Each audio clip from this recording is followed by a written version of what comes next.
Рикардо 8 месяцев подряд путешествуют и уже увидели 18 стран. Пересекая их, они встретились с трудностями, с новыми впечатлениями и эмоциями. Где-то их встретила пустыня, где-то холода, где-то высоты гор, где-то они хотели покорить вершины.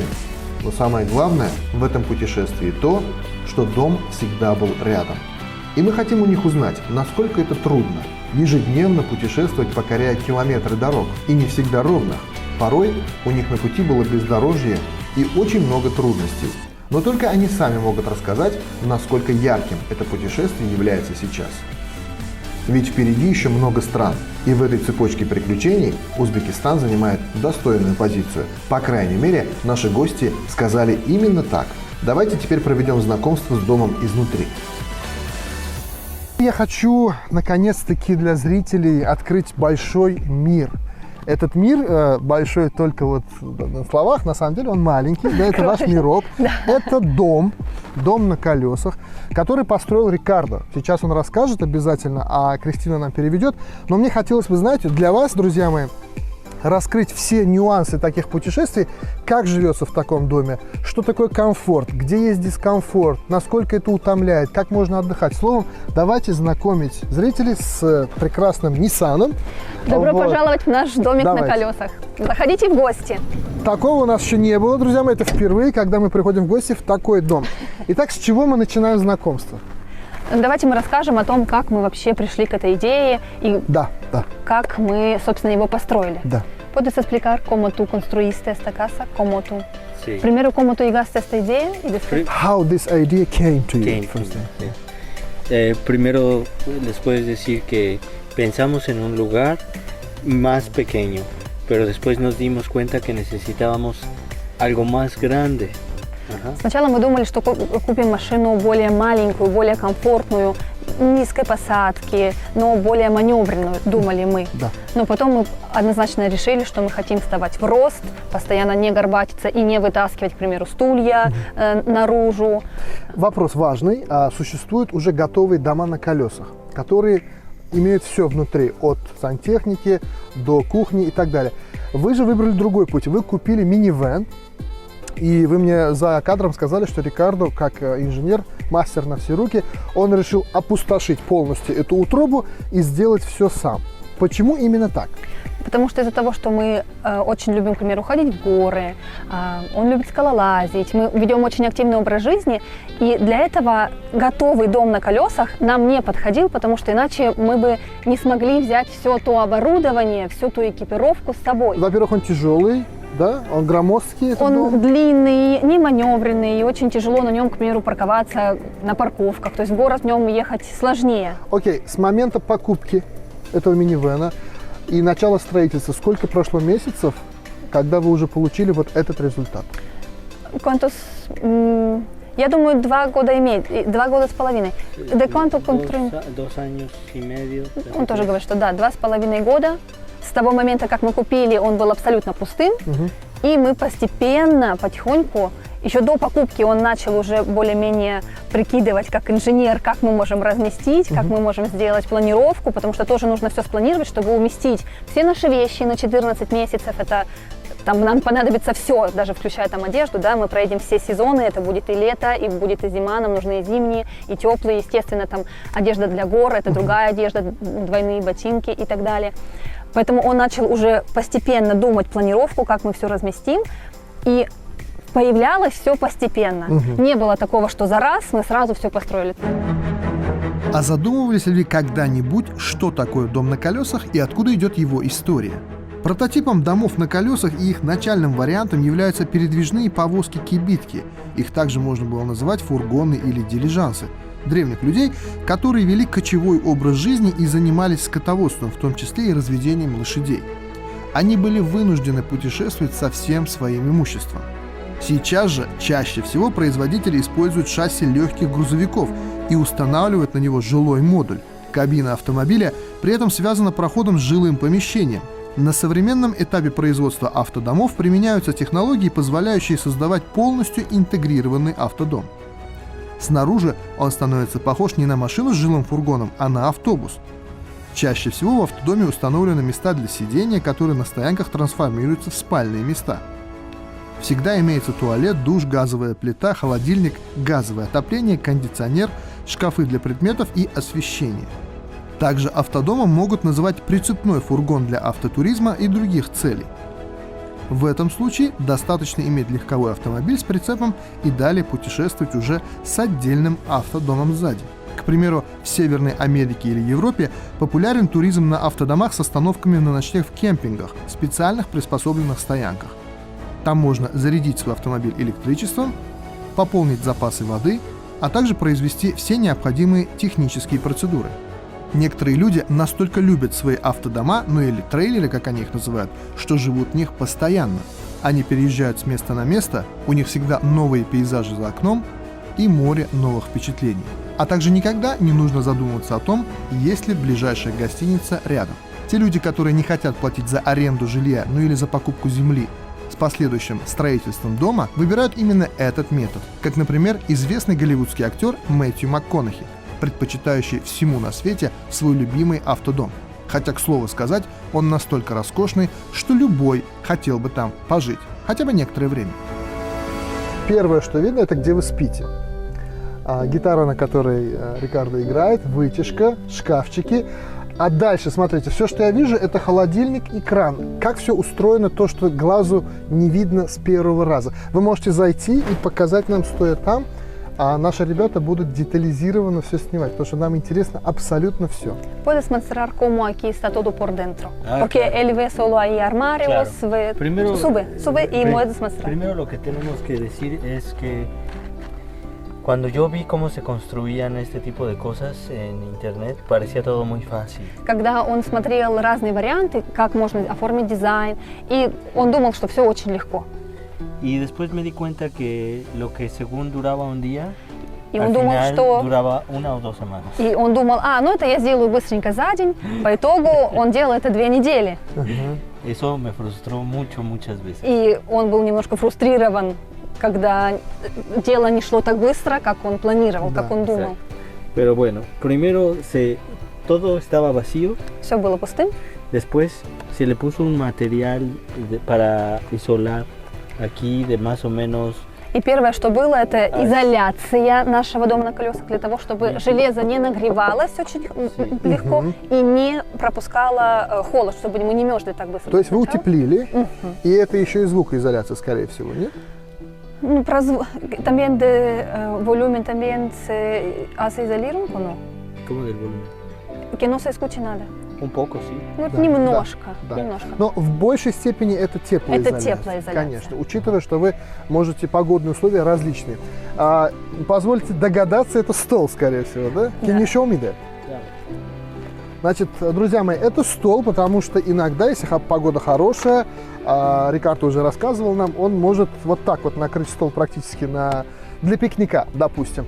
И судя по тому, что я вижу вот эти прорези, стол можно в зависимости от пожелания ниже установить или выше, вот так, чтобы можно было пить чай, правильно? Ну или все остальное. Все просто, но надежно. Видите, вот даже мой Он вес. выдерживает до 55 килограмм. Вот. Здесь также мы можем готовить, потому что наша плитка, она, как вы видите, она тоже не встроена. Puedes sacar una, este que se llama para cocinar. Мы также можем здесь готовить Потому на что свежем плитка воздухе. портативная, она переносная, она на газу, да? Она на специальной жидкости. На Ну, можно специальной сказать, как на горючей. бензине. Да, на горючем. Все достаточно доступно, Здесь просто. две комфорки, работает она очень легко и просто. Но это готовый продукт или Рикардо это тоже сделал? Нет, это мы купили Это уже готовый готовый. продукт. Ну, tú puedes esto no mostrar todo completo, así ellos ven que ya está. Получается, жидкость тут, Да. включаете, готовите, готовим. потом убираете. Холодильник, понятно, он причем на защелке, чтобы в дороге не раскрывался. Я вообще вижу на каждом шкафчике у вас специальные защелки. Абсолютно правильно вы заметили, потому что при движении дорога может быть разной, и чтобы это не открывалось и не вываливалось. Также у нас в каждом шкафчике есть специальные антискользящие коврики. И, к примеру, тарелочки у нас тоже защищены материалом, чтобы ничего не дребезжало. Самоходные автодома в Европе часто называют кемпер. Прицепные автодома в Европе называют караванами. В Северной Америке – travel-трейлер. Автодома делятся на классы. Высший класс – это А. Класс Б имеет меньший уровень комфорта. Ну и так далее по ниспадающей. Один из интересных видов автодомов – это трейлер-гибрид. Он оборудован выдвижными палатками и обычными спальными местами. Но необычно в нем то, что он может раздвигаться в ширину. Некоторые путешественники с достаточно большим достатком соревнуются между собой в роскоши таких автодомов. Чаще всего эти трейлеры для них изготавливают на заказ, по индивидуальному проекту. И внутренний, и внешний дизайн продумывается до мелочей специалистами. Чего в нем только нет. В нем действительно можно жить хоть всю жизнь. Любой вид современного комфорта присутствует в данном автодоме. Существуют даже градации по максимальной цене такого автодома, а также по максимальному уровню комфорта. Некоторые сравнивают его с роскошью яхт. Так и есть, ведь порой там используют самые люксовые строительные материалы, как, например, ценные породы дерева, матовый алюминий и даже золото. А скажите, вы перед поездкой какую-то сумму копили специально? Да, мы сейчас оба не работаем, то есть мы не получаем никакого дохода, нас никто не спонсирует. То есть когда мы готовились к нашему путешествию, мы изначально планировали все, в том числе и бюджет, накопили определенную сумму, и сейчас, собственно, эту сумму мы и тратим. Хватает ли? Пока что да. Вы в режиме экономии? У нас не очень получается. Не получается. Ну, мы подрасчитали приблизительный расход на каждый месяц, и мы идем, укладываемся в него. Ну, конечно, мы бы хотели немножечко снизить наши аппетиты. Но это даже не то, что, знаете, это не то, что мы как-то шикуем, но иногда случаются какие-то непредвиденные ситуации, Да. типа сломалась машина, Да. пробили топливный бак, нужны задние тормозные колодки. То есть всегда что-то происходит. Скажите, а что съедает вот в этом дорожном бюджете больше денег? На пропитание вы тратите, Дизель. на топливо? Дизель. Топливо больше, да? Дизель однозначно занимает самую... Ваша машина передвигается на дизеле, и везде ли его достаточно было бы купить? Или вы иногда были в ситуации, когда вы остались без топлива и вот просто голосовали? Нет, такое не было. Но мы предполагали, когда мы изучали, к примеру, какой дорогой мы поедем, мы наслышаны были про Памирский тракт и знали, что там очень редко встречаются заправочные станции. Поэтому мы изначально приготовились, закупили побольше дизеля с собой, но, в принципе, нам хватило. То есть нам не было такого, что мы остались прям действительно без, прям просто встали посреди дороги. Такого не было. А спросите у Рикардо, какой расход приблизительно машины и сколько вам... ¿Cómo gasta de diesel en coche? ¿Cómo? How many gallons? 8 para 1000 kilómetros. На 1000 километров? 900 kilómetros, más o menos 900, 850, 100 litros. На 900 километров 100 литров. Ну, это неплохо, учитывая, что бак 100 литров, да? Он вмещает 100 литров. А скажите, пожалуйста, вот передвигаясь по странам, где у вас возникали трудности с пересечением границ? Все ли вам идут навстречу, учитывая, что вы фактически международное путешествие ведь начали? И глядя на то, что у вас карта, и они видят страны, идут ли вам навстречу или где-то все-таки какое-то вот отношение, скажем так, суховатое? Pues hubieron varios lugares, hubieron en Rusia, fue difícil, y también en toda la parte de Киргизстан, cuando pasamos de Киргизстан a Таджикистан. В Кыргызстане у нас была очень... На самом деле, да, вы абсолютно правы, что мы путешествуем и очень зависим от... как сказать, от условий, которые условий нахождения в этих странах. То есть сначала мы должны изучить, сколько дней мы можем находиться, плюс мы разных гражданств. То есть для меня могут быть одни условия, для него другие. Таким образом, вот у нас в Кыргызстане сложилась не очень приятная ситуация, когда он не знал, что он может находиться только 60 дней без визы. Да. Я знала, что я могу 90. По итогу мы просрочили 1 день из-за того, что у нас потек топливный бак. И чтобы нам выехать из страны, нас не пропустили ехать дальше в Таджикистан и отправили делать выездную визу. Я первый раз про такое слышала, я думала, что виза только въездная должна быть. Есть и выездная, оказывается. И думала, что если, к примеру, ты просрочил время нахождения, при выезде ты заплатишь штраф, ну, я не знаю, там, что, может быть, объяснительную какую-то пишешь, про это не знаю, но не думала о том, что тебя действительно отправляют обратно, не дают тебе выезда из страны, И вот мы, наверное, еще 10 дней потом оставались в Кыргызстане и ждали эту визу. А в общем целом, получается, вы больше 2 месяцев пробыли там или как? Да, мы были там... Вы задержались там, потому что вас привлекла природа или что, или дела какие-то? Ну, там, конечно, было очень красивая природа в Кыргызстане нам понравилась. Плюс мы совершали там восхождение на пик Ленина, которое неудачное, но, тем не менее, мы пытались. И говорю, что в последний момент вот у нас случились проблемы с топливным баком, и ехать по Памирскому тракту, где нет заправок, и у тебя течет топливный бак, как бы, ну, это самоубийство, тем более мы ехали уже ближе к зиме, как бы это было небезопасно, поэтому мы все-таки остались и делали эту визу, ну, чтобы ехать уже потом без проблем. Скажите, как отнеслись ваши близкие к идее, когда они поняли, что вы хотите осуществить длительное путешествие по странам? Como pensaron tus papás que tú vas a esta reise tan largo? Se preocuparon, Его родители беспокоились, pero me conocen y saben que toda la vida me ha gustado viajar. но они его знают уже прекрасно, и всю свою жизнь ему нравилось путешествовать. Y ellos sabían que este era el sueño de mi vida, И они знали, что это мечта всей его жизни. que llevo soñando con esto más de 20 años.